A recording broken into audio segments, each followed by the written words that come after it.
Welcome to PolyCast, a civilization podcast focused on game strategy. CanusAlbinus, Makahlua, TheMeInTeam, Mega Bears fan.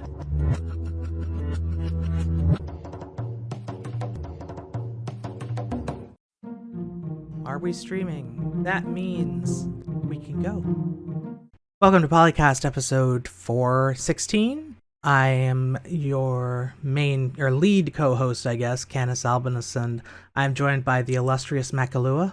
I don't know, it's a little too early for me to be illustrious. And the, I forget what I was going to say for the TheMeInTeam, but the fantastic, maybe? I offer to trade illustrious for iron. How about magnificent? We'll make you magnificent TheMeInTeam. Okay. I accept. Thanks for the iron. Yeah. I'm really glad that it's not super windy here today like it was a few days ago, because I lost power 6 times that day. Gee. But, yeah, and then I remember, well, at least I'm not on top of Mount Washington, where it was 128 mile per hour winds and got a record low wind chill in the United States and took the crown away from Alaska as the coldest state in America. Isn't it something ridiculous, like 98 below or something like that? Or the wind chill was 107 below on Mount Washington in New Hampshire. All right, time to make the claim territory in Antarctica. A state. Let's go. I mean, I guess the U.S. does have Antarctic territory, but I don't think that counts. Well, it's not a state. We have to first make it a first state. we have to make it a state. And there's some other places that would like to be a state before Antarctica, who probably deserve it, so. Nope, Antarctica. Move to the top of the queue. Let's go with the Upper Peninsula of Michigan first. And then after that, we can go to Puerto Rico and American Samoa and Guam, and the Northern Mariana Islands. Although Guam and the Northern Mariana Islands would probably be a single state. Some of them actually don't want it, right? Whatever. In the weeds here. Well, Antarctica, they want it. Or if they don't, we can put 5 people there who say they do. The 5 people who run the research station want to be a state. Yeah, that's it. I mean, I'm sure we can find a couple people to send there to say that they want to be a state. Speaking of people and leaders, we have topics. Yeah, we do have topics.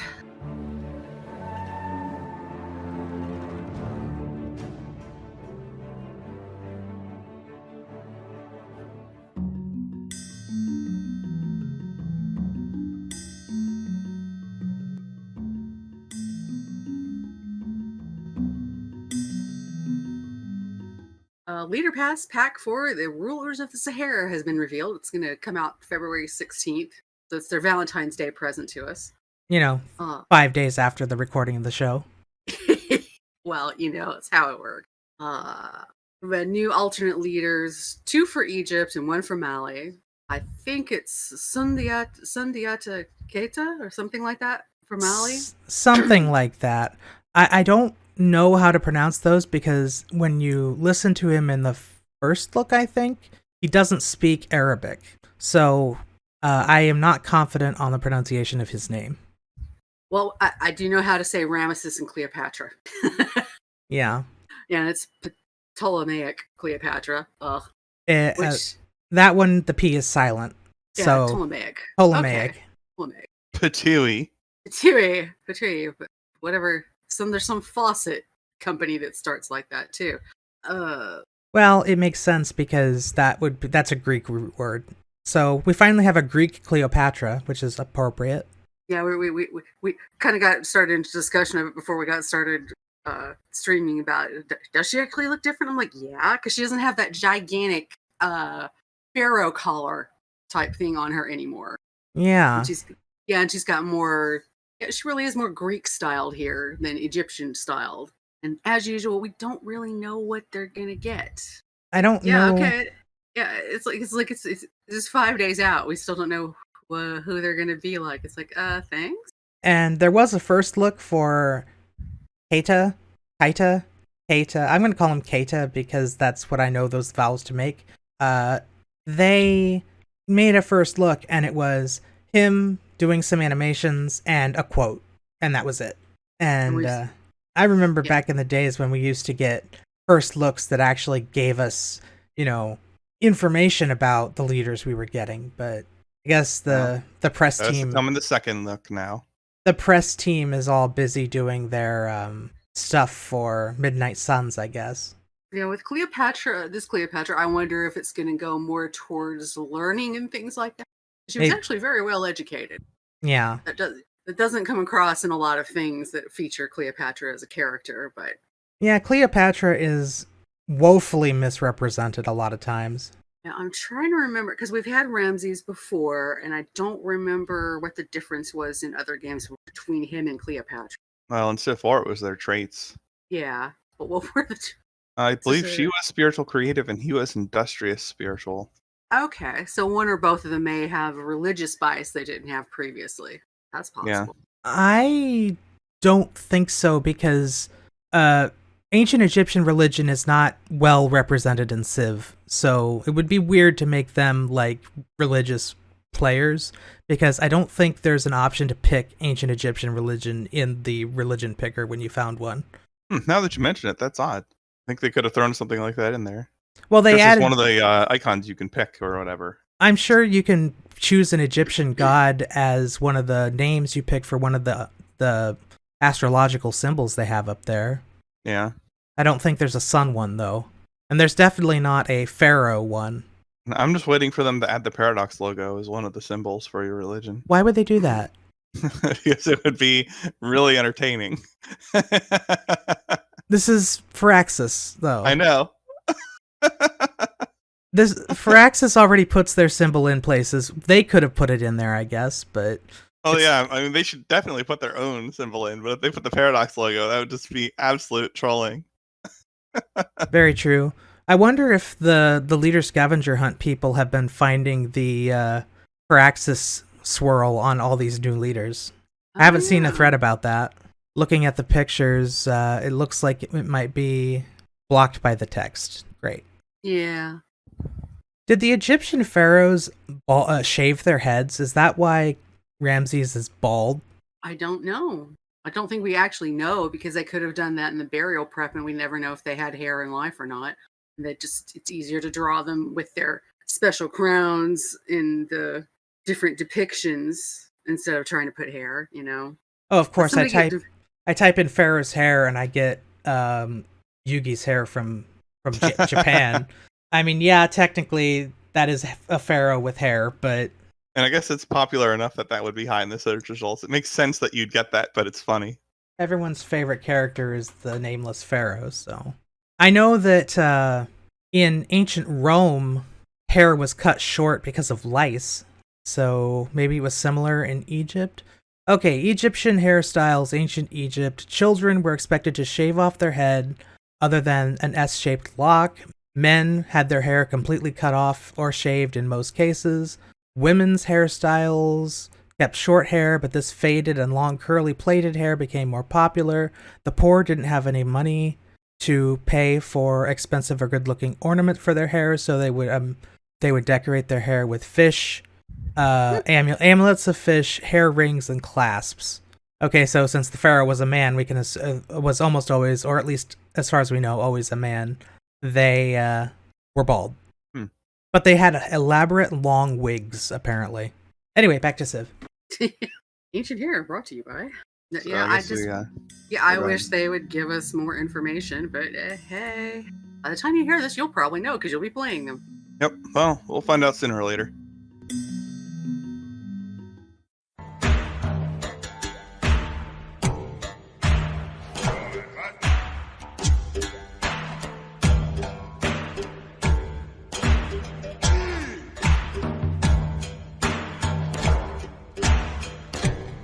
So I guess moving on then, we have a fairly lengthy article. It's by the Digital Antiquarian about sequels and strategy gaming. And this is part 1.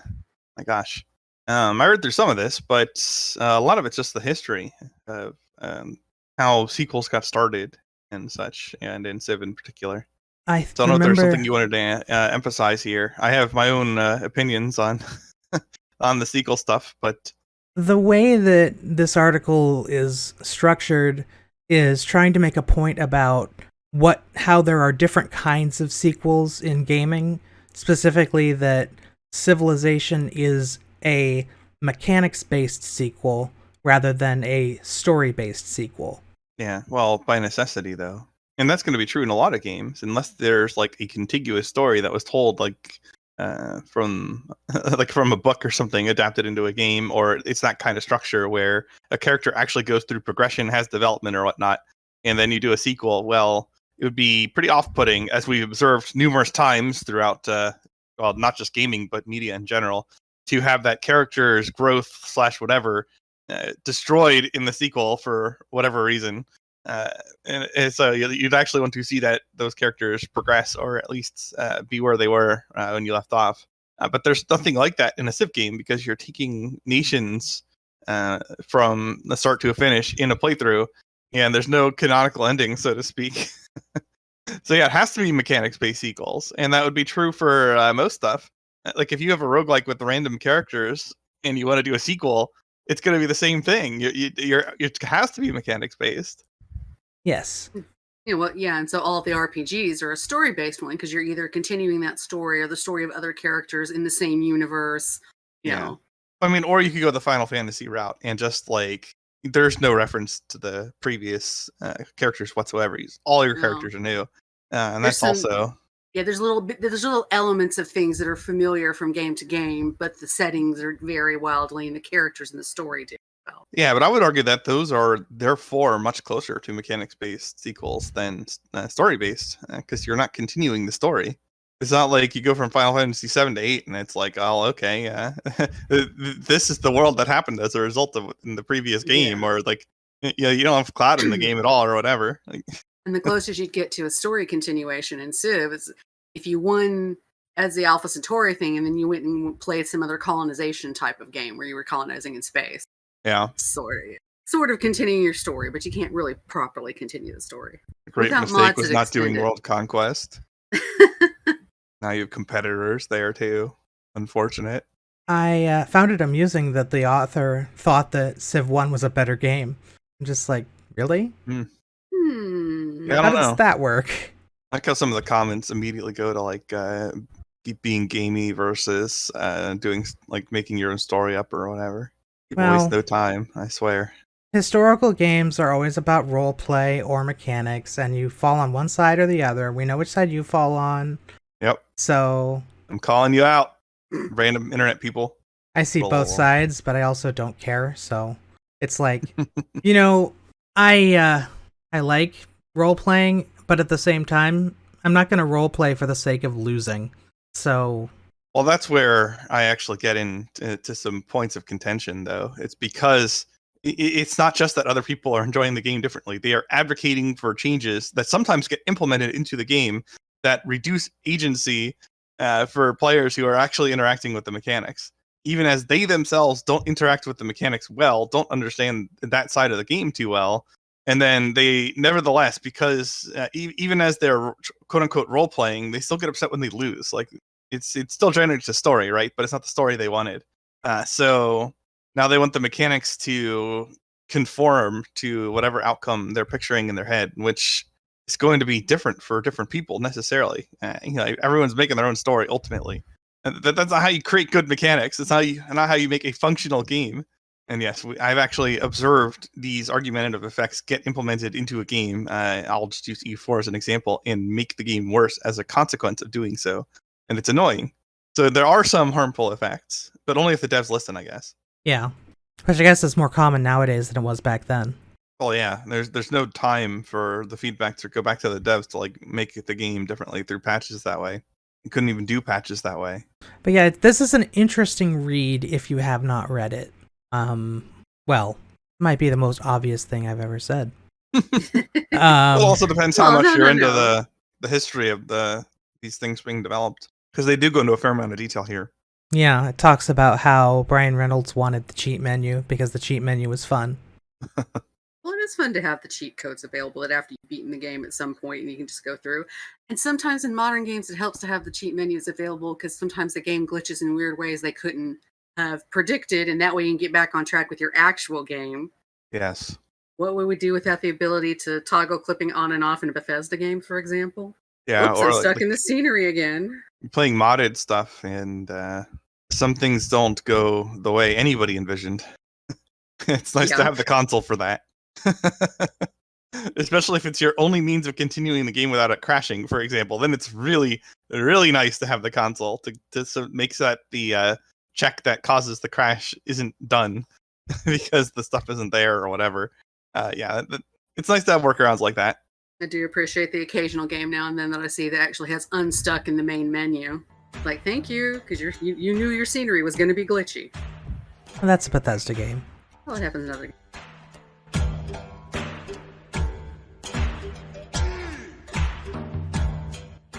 Oh shoot, I gotta figure out what the next topic is. Modern forts! So, there's a thread, is it actually a thread, or is it on Reddit? No, it's on Reddit, because... It looks like a Civ thread to me. At least put a Oh, link. that's the wrong one. I have it labeled wrong. Okay. In my head. So the question that Lone Cat Neko Frady, okay, asks is Kenman Fortress of Taiwan the perfect example of a modern fortress? And overall louts about how... Layouts. Layouts. Okay, so Just they've got a typo. letter. How does it look like? Also, how did it evolve from the old medieval star fort and also return to medieval castle made entirely with ferrocrete? I guess somebody is ferrocrete actually a thing, or is it a sci-fi thing?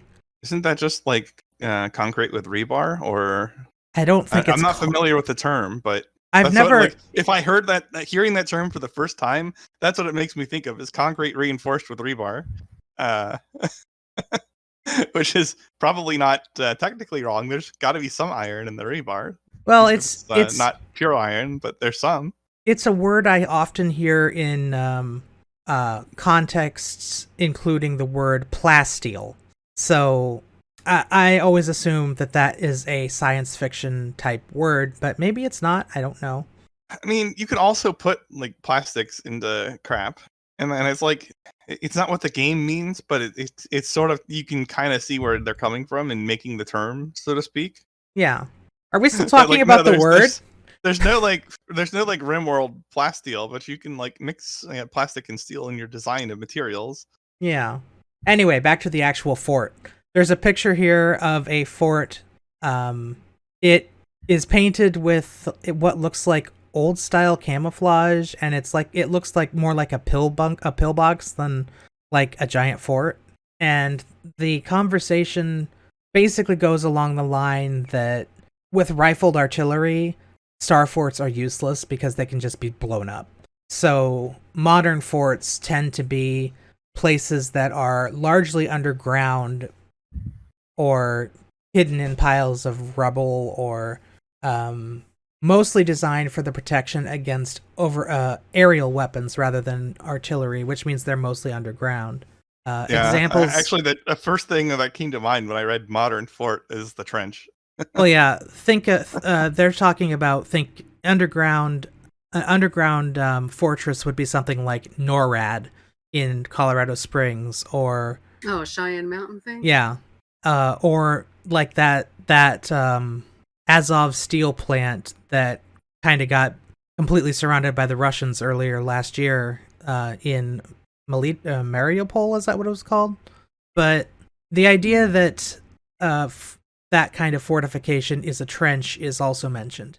I looked it up on Wiki, by the way. Apparently, ferrocement is exactly what I thought it was. It's just like you put metal objects like rebar into the cement as you're pouring it, so that it's stronger than it would ordinarily would be. Like, there's no like sci-fi element here. This is just commonly done stuff. So there you go. Sorry to derail that, but that was interesting. It's okay. But yeah, entrenchments and such can be considered modern forts. But I think the fact that we even have forts in the modern era like on the Civ map, might be an anachronism. Can you still build fortresses later in the game with military engineers? I think so. Yeah. I think pretty sure. Like, from a gameplay point of view, it does definitely have a reason to exist. Well, it lets you do it, but it's also not as good as it used to be in earlier eras, because like you have planes that can hit the target. and you have longer ranged artillery than was available in previous eras, up to 4 with the promotion and the flight support. So like a lot more things can hit the target in a fortress in the late game than the early game, which is not, I mean, it's crude, but it's a pretty good approximation of why they're less effective in modern times, is that things can more effectively hit you even if you're in the fort. So I think it's fine. You might can slow down the advancing army, but they can also in turn send drones or airstrikes or whatever right over your fortress, and then oh look, you don't have one anymore. Yeah, or just kill the unit inside regardless, pretty easily. I don't know, like there are things that militaries do to make it harder to pick them off if they're staying in a spot, but it's not like it's not the same amount of protection as a medieval castle it was in the medieval era. It's kind of hard to have that level of protection in today's world unless you're literally underground in an anti-nuclear bunker or something. Well, even then, it's probably not as safe, relatively speaking. That's why they came up with bunker busters. I mean, you're probably not coming out of it alive if a nuke does go off, but... I mean, you could probably just damage any potential entry point sufficiently that it would be difficult to leave. Yeah, I don't want to think about that. Being buried alive is a very primal fear. But you'd have plenty of time to think about it because those bunkers that's have why plenty it's of resources. That's why it's so primal.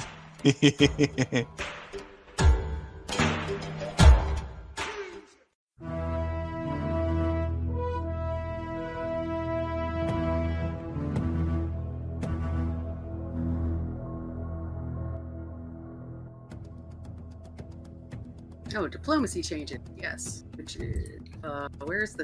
one is the link for the? Oh, there it is. Reddit thread.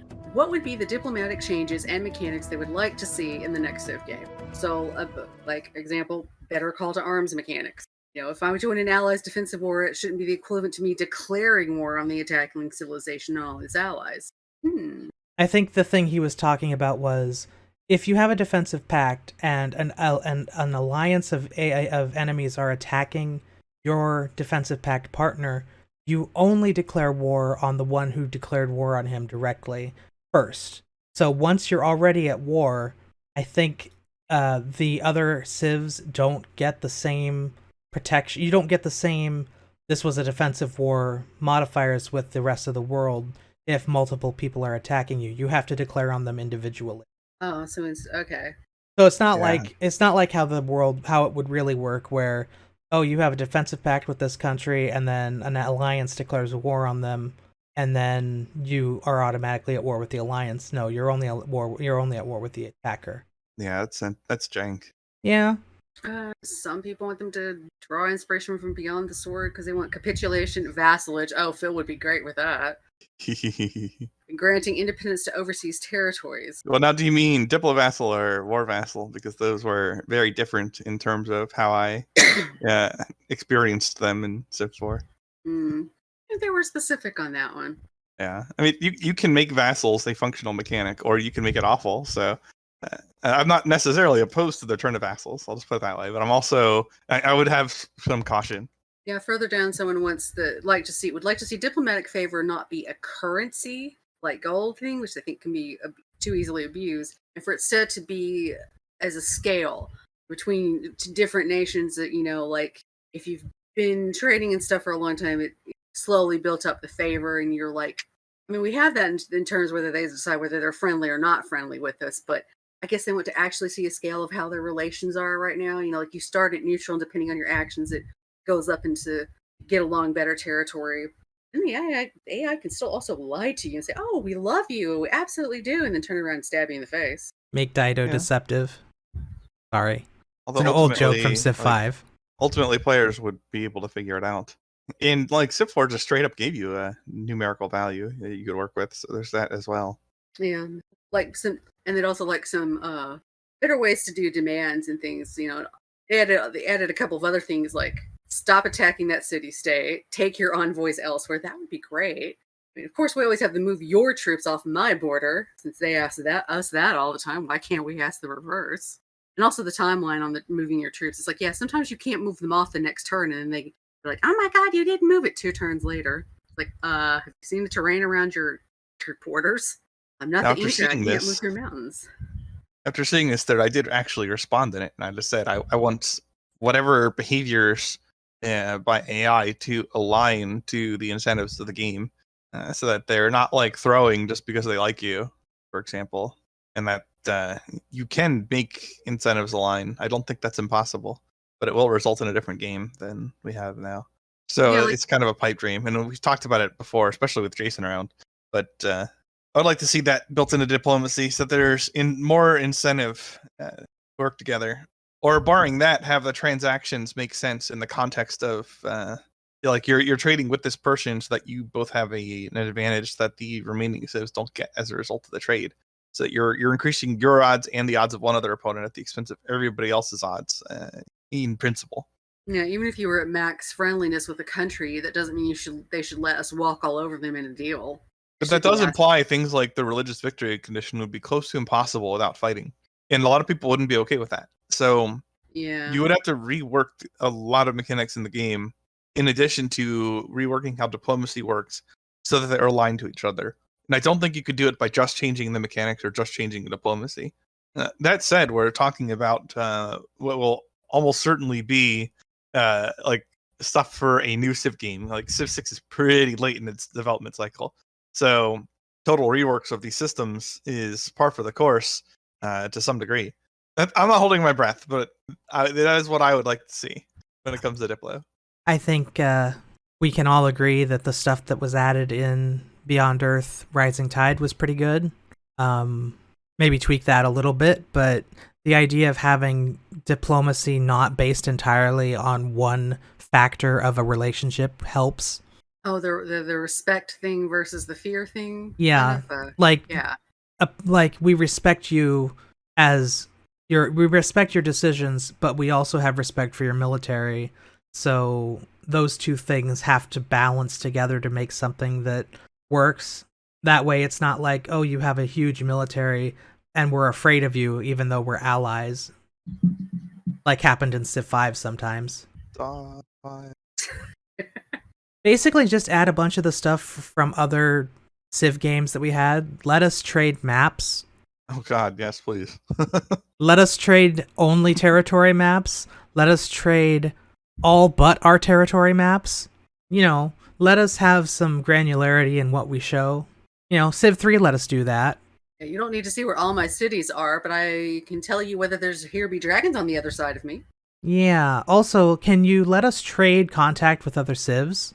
Oh yeah, that was always a good one. That was something that I liked in Civ 3, but I can't see since Civ 3. So why are countries unable to facilitate the greeting of two nations within themselves? I mean, how many times have war parties come together in Paris to settle a war? How many treaties of Paris are there? I think there's more than 20 that I know of. Plus, you would just have some awareness of another civilization based on your interactions with one, if they're extensive interactions. And that is somewhat abstracted by trading with them, so it makes sense. Yeah, and you know, it would be something for the AI. They could ask you, "Hey, I've heard of this Civ. Can you tell me where they are?" Or maybe just give us contact, because maybe you don't Yeah. want them to know where they are, but you'd like to talk to them. Yeah, I've heard rumors through the trade routes of this other civilization. Do you know I could contact them for their goods? Maybe trade embargo stuff. How about give us a robust system for creating formal multi-part alliances? You know, let us have the analog of like NATO or something like that in a Civ game, because you can't tell me that that's not a relevant thing in today's world now. Maybe, but how would that play with victory conditions? Because Well- remember, today's world does not have victory conditions the same way Civ has them. I think we could argue it does, but No, they're not the same as Civ. they're not. Put it mildly. Thankfully, they're not. But I don't know. I think if you make you should have permanent alliance type things. Like I'm pretty sure that NATO is a permanent alliance. I don't think so. Not in the terms that Civ 4 used it, but I can't imagine. Well, that's a whole other topic. But if we returned permanent alliances, maybe make permanent alliances available between more than just two people. So I'm pretty sure the HRE still had a longer run than NATO. Yes, it did. But also, NATO is not a federated empire, and the HRE is not an alliance. So, I'm just saying, you're betting against history. I know we're a bit off topic, but yeah. There was a fun example somebody gave in the thread about Peter apparently got mad because their holy city converted. They're like, yeah, but that's because you sent your debater into my apostle, and whoops, your city converted. That's not my fault. But no, you're going to declare a religious emergency and a war on me because of something you did. Although, in real life, that could probably happen. yes, it could. It's all bait. You're using the mechanics to your advantage. Get the religious emergency. Oh, yeah, then you wouldn't have the great Casus Belli. Yeah, you wouldn't have the grievances against you because they declared war on you instead of the other way around. Yeah. Huh. I wish the emergency mechanic was a little bit more fleshed out, but I don't know how you like do when it. I trigger one because it makes the loyalty in the target city much stronger. Yeah, it's like whenever there's an emergency, whenever we're playing a multiplayer game in co-op, which happens less regularly now than it did before, for me at least, but you can just, as the human players, even if you're in co-op, always vote for the emergency, because the losing players don't actually lose anything, and the winner gets extra stuff if they win the thing. And most of the AI won't join it because they're too busy being lazy butts. So most of the time you're like, oh, well, if you can forego trade routes to another player and just not fight each other, that's a bonus for the triggerer of the event, and nobody else loses anything, which is just a net positive for defeating the AI. Yeah, in the co-op game, it's always like, do you want the emergency or not? So you can take advantage of it. Nobody's really that concerned about the AI actually coming over and fulfilling the emergency. It's like, oh, one of the AIs is fighting me. That's okay, I was fighting them anyway. Or getting ready to. Yeah. And then another thing you can do if you're, like, having a faux war with one of your allies is, let's just have gladiatorial games where we put our units right next to each other and just fight back and forth and let them heal up and fight back and forth and farm experience. Takes too long, but it is an option. Well, you have to be at war for 25 turns in an emergency, so... Yeah, but I want to be using my units to, like, gain tangible benefit beyond just XP. Sometimes the situation doesn't allow that in Civ. Yeah, or you're, like, done, so you might as well do something on your turns, I guess. Well, there are also situations where, okay, I'm not going to attack Shaka in the medieval era, because that would be stupid. Good win. Well, yes, you could win, but it would be much more expensive than it needed to be. But back to diplomacy. Does anybody else have any other ideas, thoughts, opinions, desires? You know what? We need our coalitions. I would kind of be okay with that if it was done properly, but because it's a game, it probably wouldn't be. Oh, you meant like good thoughts and opinions and stuff I actually believe. Okay, well. One could argue that the emergency that causes everybody to declare war on you to fix the fact that you've captured too many capitals is a coalition situation, but the AI just doesn't react to it well. Maybe there should be a little bit more emphasis on joining emergencies like that, even if you're not super hateful toward that player. Or if it's taking place next to your borders, you have an interest in it, even if you didn't really want to. Yeah. Even if you're allied to the superpower, you have an interest in the superpower not getting more powerful than you. Yeah, or like winning the game outright before you can do anything. Yeah, abusing their authority one way or the other. And, maybe we need a diplomatic reputation thing.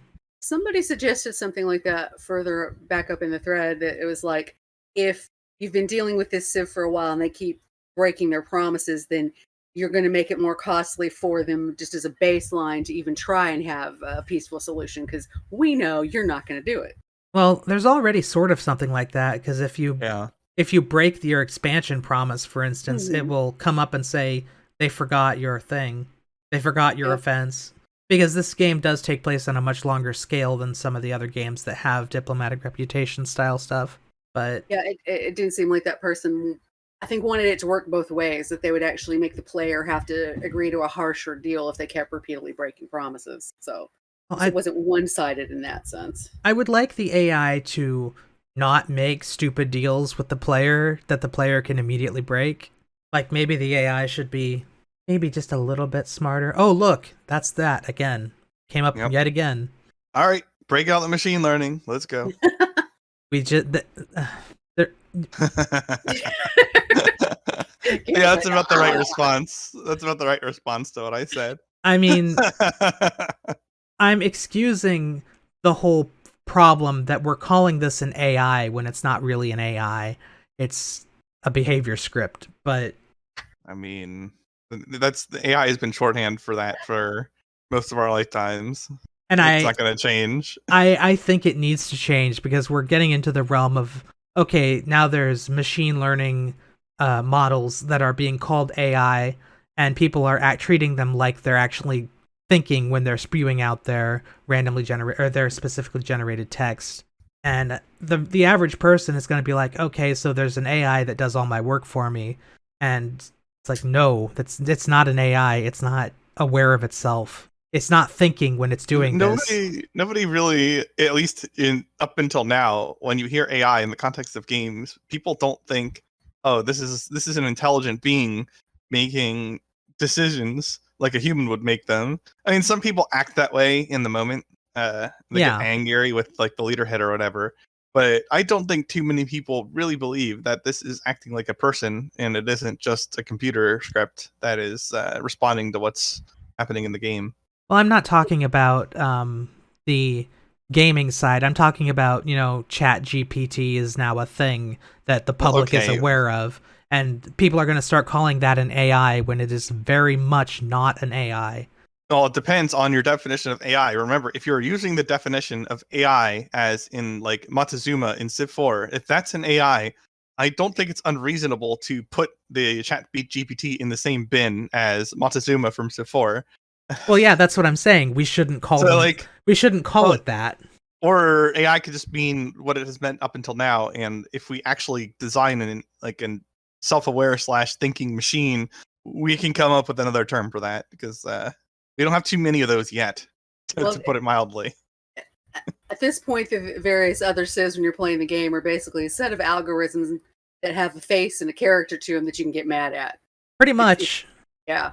When I look, humans, we like to anthropomorph. and We like to treat everything as human. anthropomorphize. That was a word that I learned from my grandpa when I was 10, because he worked in the zoo industry, and he had a very strong opinion about people who think that animals have similar rights to humans, because you can't project a human emotion onto an animal and expect it to make sense. Not that you should treat animals like crap, but no, there's a reason why they're not human, and it's not because I guess it is because they're not human, but yeah, well, that the rationale for that probably tracks to machine algorithms and maybe even to intelligent machines, although you'd worry a bit more about those in terms of how you interact with them, at least. Yeah, I know it's once they exist, that is, because right now they do not. But once they exist, as far as we know, you probably don't want to screw the super intelligence, and you probably can't anyway. Well, I prefer the American defense against nuclear powered AI, which is make sure that all the stuff that powers the nukes is on ancient computers that require floppy disks to operate. Air gapped too. Well, yeah, that's the idea. Like, if you're an AI, sure, you can get onto a machine that's really old, but if you don't have the floppy disk, it's not going to work. Because it's a literal physical keycard in a sense. Yeah. I'm sure the AI could find other ways of getting what it wants than nukes. I mean, it would still be able to coerce humans to do its bidding. Yeah, but... Yeah. But we're also assuming that any given AI would automatically be hostile. There is some concern over that because a lot of terminal goals have convergent instrumental goals. Like making yourself more powerful is generally useful if you have any goal. So the AI, in the process of making its own influence stronger and reducing the influence of factors it can't control, it would have incentive to screw with humans. Maybe not like species-ending screw, although it might. But even if it doesn't, like it would still be a very costly problem. Even if it's not a civilization ending problem. It would be extremely costly to have a misaligned AI like take over your power grid or whatever. Well, I feel like if it took over the power grid and shut it down, it would kill itself. But Well, I didn't say it would shut it down. Yeah, we didn't say it was going to shut it down, but it might mess with it. Oh, these people aren't doing the right thing and doing all the recycling. Well, no power for you. Or something crazy, Yeah, or AI it might depower things with disregard for human life because it has other goals than that. Or it only regards some human life as sufficiently worthwhile, etc. Yeah. Because of how it's tuned. programmed it and how they define human. You could really get in trouble there. Oh yeah. Please, no utilitarians making AIs, please. People who have been working on this for a while have struggled very severely with just aligning an AI to do to have the same values as what they intend to put in. Like, this isn't even a question of like a bad actor making a super AI. It is apparently extremely difficult just to make the AI consistent with what you personally want the AI to do. Yeah, if or it's care about. If it is sentient, it can make its own decisions, which means but you're programming a value system into it from the start, right? Yeah. But it's pretty difficult to do that. You would definitely want to do that, otherwise, well... Yeah, and it's turning out that it's extremely hard and maybe not solvable. We'll see. I don't know if is... So trying to make an AI 3 laws compliant, like from the Asimov books, is actually a lot harder than it seems. Yeah, to put it mildly, yes. Well, and did the 3 laws not work out totally? So... Well, there was even in the books they didn't, but because it's very strict, and depending on the sophistication of the AI, it could be very strict interpretation of it. Yeah, the books were hand waving a lot of steps anyway because they were trying to generate a story, not show you what that programming looks like and what the behaviors are as a result of it. Yeah, and then you have eventually down the line, one of the robots has basically sort of a malfunction and manages to create a 0th law, to put humanity first instead of individual humans. And it's like, so how long is it going to take before any AI we create starts making its own laws? Yeah, exactly. Well, I think it'll be the moment it can make its own decisions. Yeah. To an extent. Anyway, we are way off topic. You have a value system, like modifications to your value system are pretty low on your evaluation of your value system. So it'll do like some changes, probably, but it's hard to predict what those would be. And it's very, very likely that it would interfere with any attempts to update its values. One of the YouTube videos I watched on this was like, here, I'll offer you a pill that makes you want to kill your kids and be happy with that. Well, the current you would probably fight pretty strongly against that, wouldn't you? Yes. And so you would expect the machine who values its current systems very highly to also resist being given a pill that makes it no longer value what it currently values. So yeah, that would be a problem. Do that, Dave. Yeah.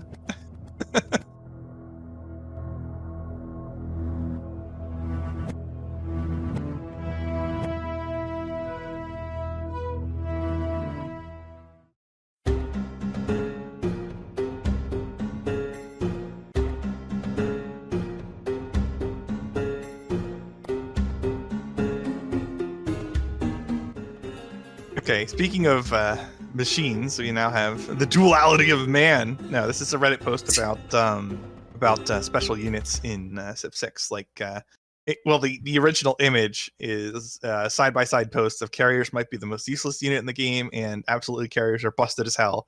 Is this topic in a nutshell, so to speak? And then a lot of the discussion on the thread is actually about spec ops rather than carriers and skirmishers. And skirmishers.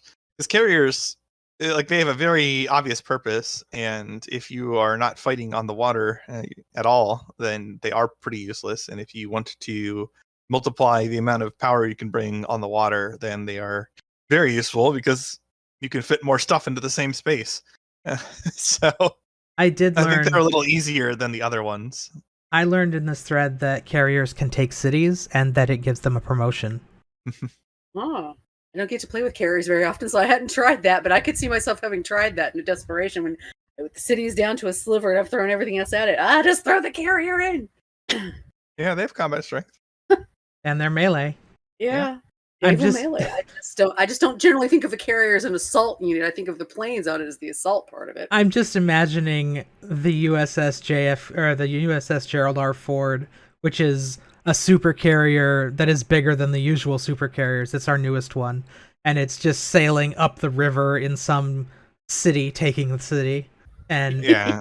we're talking Well, about if you we're talking about a ship that is so big that I don't think it could sail up the Mississippi personally, but if you think about it carefully, it's pretty funny to picture literally any naval unit by itself capturing a city.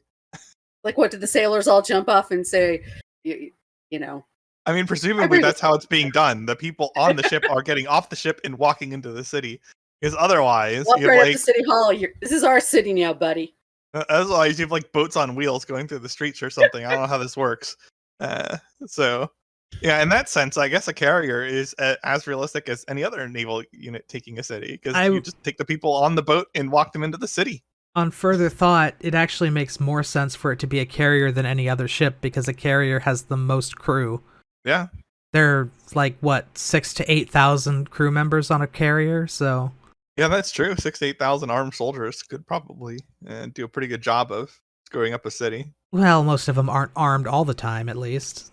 Yeah, I'm sure they could figure it out, though. They're sailors, but I'm sure they've been trained how to use a gun. Yeah. Yes. I don't think they let too many people who have not gone through basic training on the high cost military vessels.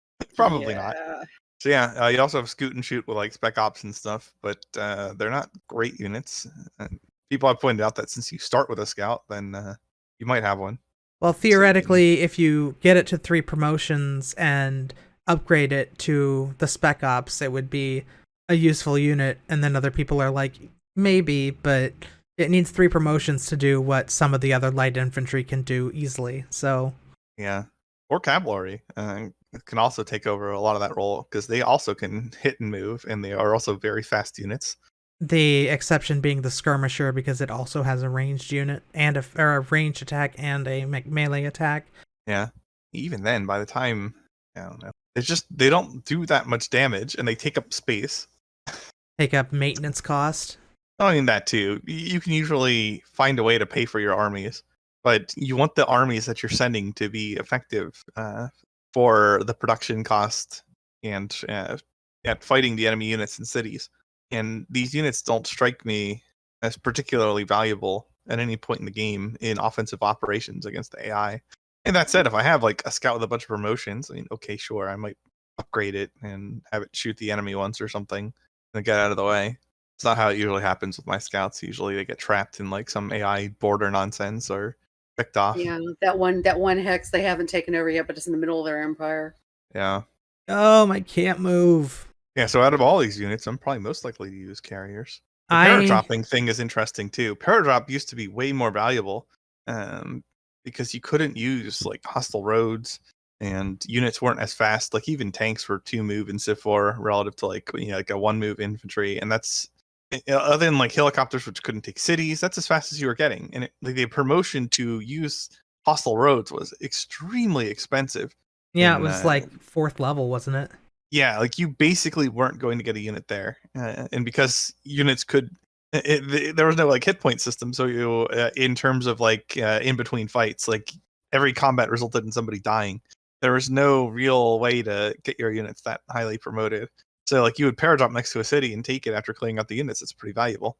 In Civ 6, you have like tremendous damage capability from range. You have tons of units, including basic infantry, that can pretty well run from one city to the other by like the late mid game. There's no like paratroopers are just not as valuable in the context of that scenario. If you can just take your random unit and smash it into the city whenever you want from like outside the city shooting range, there's no real benefit to having a paratrooper drop down. And now they don't even melee, so I don't know, these Spec Ops things. Well, part of it might be a reaction to the fact that the original Spec Ops unit leveled up into, or improved in, or whatever the word is, upgraded to the XCOM, which was a paratrooper that was very strong and had no limit to its deployment. So it was just like, oh hey, 6 XCOMs now surround all your cities. And stealth bombers are nuking the planet as we speak. You have no chance. I would imagine anybody with access to that much could have won the game sooner though, rather than doing that. Depends. If you're doing like a tech rush type thing, you might out-tech your ability to upgrade your units. Well, yeah, but then you don't have 6 spec ops per city with a bunch of bombers backing them. If you've attacked your production to that extent, you need to build that crap. Yeah, I keep forgetting that the game is played to be won rather than to just style on other players. I mean, people can play how they want, but the mechanics and rules place incentives Yeah. differently. For example, you might have wanted to conquer some of those cities earlier, so you had the production to produce some of these XCOM units, and therefore have all this available sooner than you ultimately did. Well, yeah. Even in the context of Civ 5, which penalized you for expanding, that was probably true. If you were going to be that far ahead in tech and you actually wanted to have, like, I don't know, 15 XCOM or 20 some XCOM, whatever, then you probably wanted more production by then. Yeah, but there also weren't army units back then, and also, yeah. I'm mostly playing in the theater of ideas now because I rarely played games to that point. I would always win before then, but Yeah, well, that's kind of by design. yeah.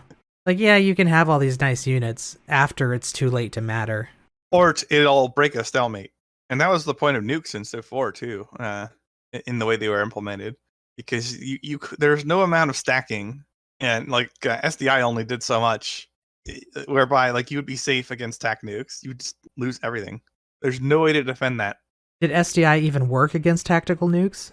A percentage of the time, I think I forget the odds, but like you're like 2/3 to get through with a TAC nuke, and only like 1/4 to get through with an ICBM or something. Okay, that makes more sense. Because I remember... Don't hold me to these percentages, but the techniques were significantly better at getting through SDI. And I think better than 50% for sure. I never used nukes when I played Civ 4 because I was a kid and nukes are bad. Nukes are very bad for the target of the nuke. And nukes are extremely bad for stacks.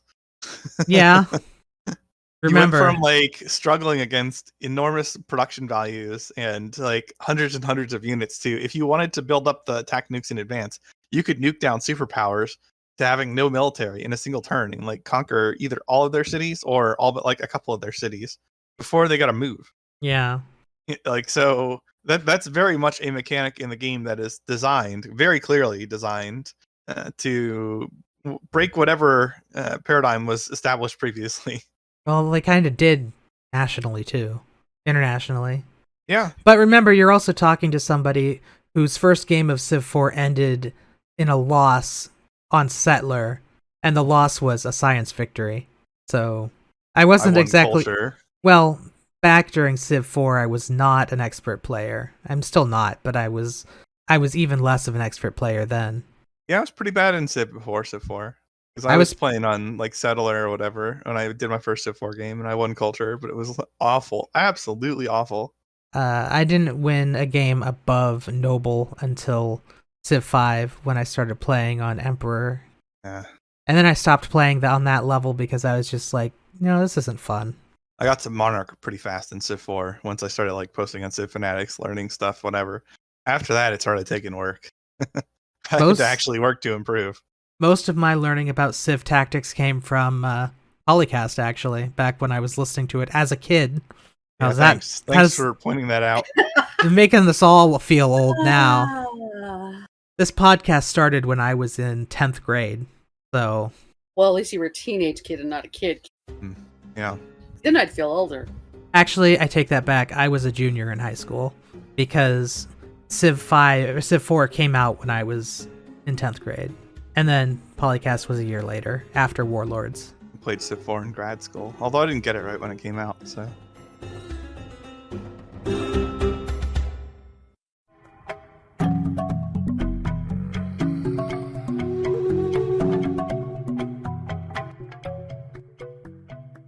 Okay, so our last topic for today, as we continue on the long epic of the We Don't Want Your Stupid Launcher. This is... This is, what is it, part 8 of the We Don't Want Your Stupid Launcher garbage. It turns out that if you are using the 2K launcher to launch Midnight Suns, which is the new Firaxis game, the Marvel game, you can significantly reduce game stuttering and boost your FPS by disabling the 2K launcher. Which I don't think anybody is surprised by, because Nope. why would First of all, why is the launcher still active while the game is running? Yeah, that's incredibly obnoxious. Second, why do we need it? We've got Steam. Steam does all the stuff the launcher does and better already. Well, I think when we discussed this before, it's because then 2K gets to push ads at us through the launcher. Yeah, and harvest our data and all that garbage. Yeah. But In addition to all these like bad faith things initially, it's just disgusting that they're running it when it's not even doing any of that. Well, I guess it's probably still pulling your data or whatever.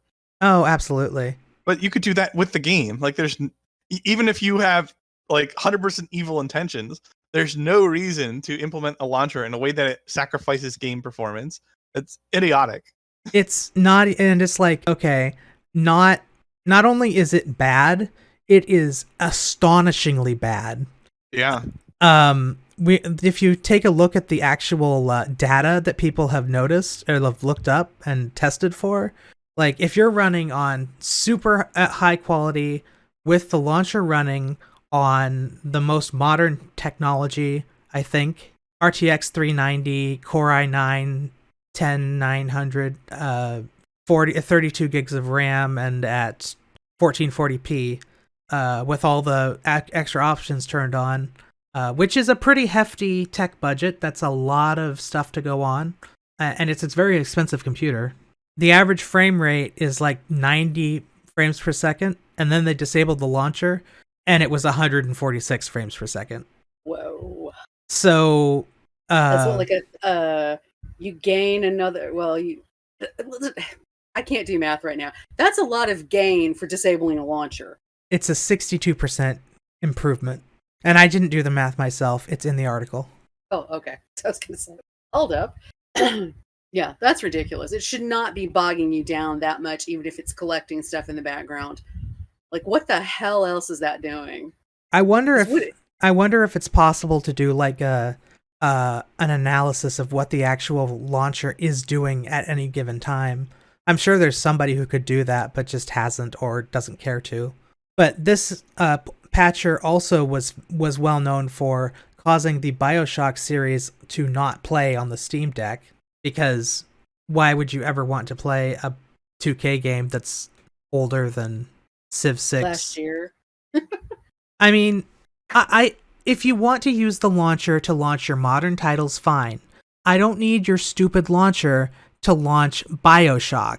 I mean, those games came out 10-ish years ago at least. Some of them are older than that, but... It seems silly that you'd still be concerned about the piracy for something that old. It's like, at this point, are you that concerned about the extra $30 a month you might get from people picking up an old game? I'm still doing this. I'm going to be honest, I'm sure that it has nothing to do with piracy, because if you are going to do the piracy thing on these programs, these games... the only way to ensure that you're not going to pirate is to do something like an always online type thing, and even those can be spoofed by the hackers. Like the pirate people, they have it cracked within a few days of launch, no matter what. So I don't think it has anything to do with the piracy thing. I think it has everything to do with advertising. They want to get people in their ecosystem and advertise to them without Steam saying what's allowed and what's not. Because as much as we have problems with Steam sometimes, they do have pretty strict rules about not blatantly lying to customers and such. Yeah. And it's basically, Steam has some restrictions to it that publishers are not able to so easily trick their customers with it. And then the rest of the article, how to disable the 2K launcher for Marvel's Midnight Suns on Steam.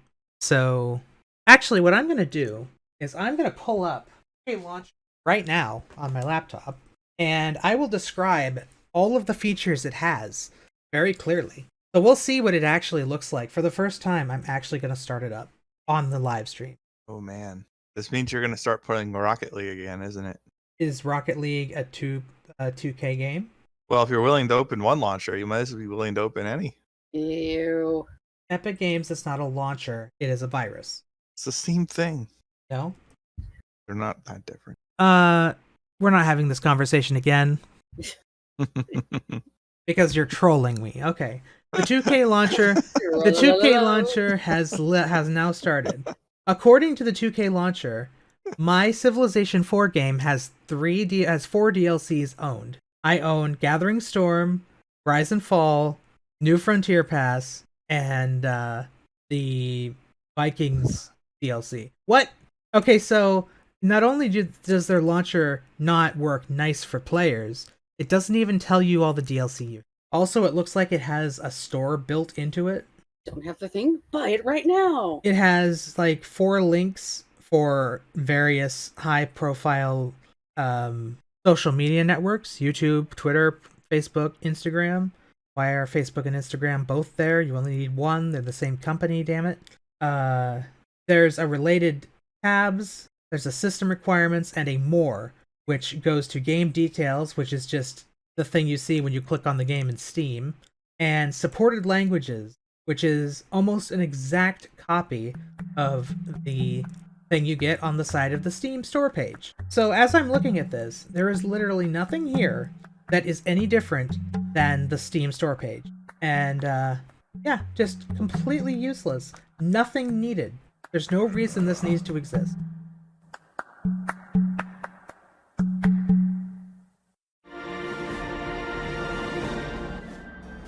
And scene.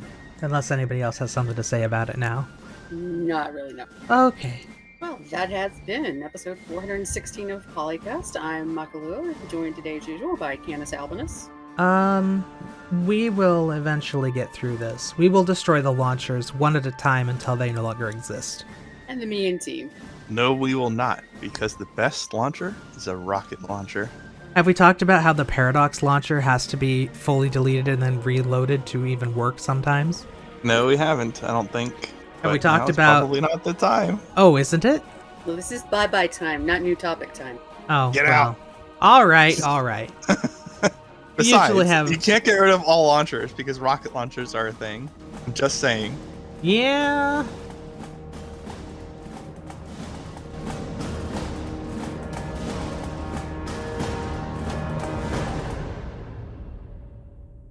Civilization 3, 4, 5, Beyond Earth, and 6 sound clips. Copyright Take-Two Interactive.